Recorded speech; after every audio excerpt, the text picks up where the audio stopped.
بسم اللہ الرحمن الرحیم۔ پہلا سوال ہے جی، کیا رجسٹری قبضے کے حکم میں مانی جائے گی یا نہیں؟ نہیں۔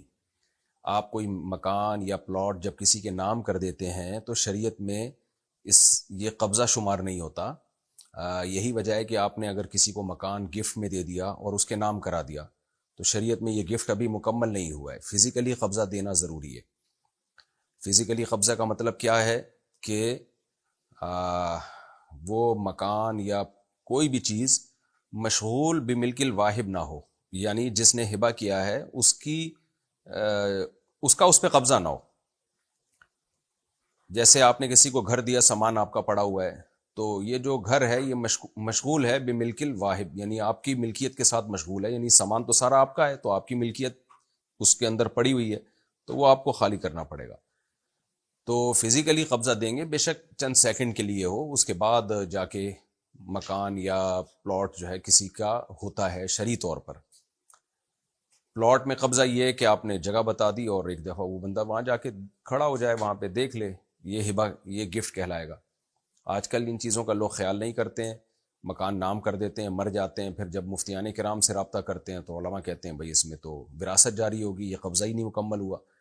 تو اس لیے قبضے کے مسائل علماء سے پوچھ کے ان چیزوں پر عمل کرنا چاہیے۔ مکان یا پلاٹ جب کسی کو دیں تو علماء سے پوچھ لیں کہ حضرت یہ ہم نے جو عمل کیا یہ قبضہ ہو گیا کہ نہیں ہو گیا، کیونکہ قبضہ ہونے نہ ہونے سے آگے مسائل پہ بہت فرق پڑتا ہے۔